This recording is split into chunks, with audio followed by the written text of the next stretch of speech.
ជំរាបសួរលោកគ្រូអ្នកគ្រូថ្ងៃនេះខ្ញុំមកបង្ហាញពីរបៀបចូលទៅកាន់អនុវិស័យការអប់រំកុមារតូចបន្ទាប់ពីលោកគ្រូអ្នកគ្រូធ្វើការចូលមកកាន់ផ្ទាំងនេះហើយលោកគ្រូអ្នកគ្រូនឹងឃើញនៅអនុវិស័យជាច្រើនតែក្នុងនេះខ្ញុំមកនិយាយអំពីអនុវិស័យការអប់រំកុមារតូចបន្ទាប់មកយើងធ្វើការចុចចូលទៅកាន់ការអប់រំកុមារតូចទៅបន្ទាប់ពីចុចចូលមកនឹងឃើញផ្ទាំងបែបនេះដែលគេដាក់ថាសម្រាប់មត្តេយ្យ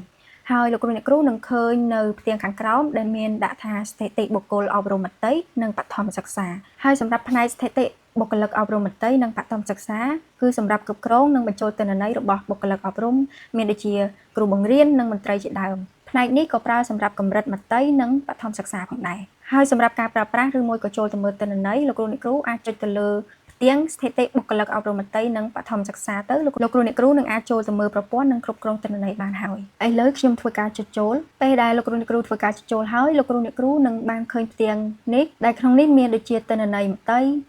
បឋមសិក្សាការអប់រំក្រៅប្រព័ន្ធនិងទិន្នន័យបើលោកគ្រូអ្នកគ្រូចង់មើលទិន្នន័យមួយណាលោកគ្រូអ្នកគ្រូអាចធ្វើការចុចចូលទៅកាន់មួយនោះបានវីដេអូរបស់ខ្ញុំបានមកដល់ទីបញ្ចប់សូមអរគុណនិងជម្រាបលា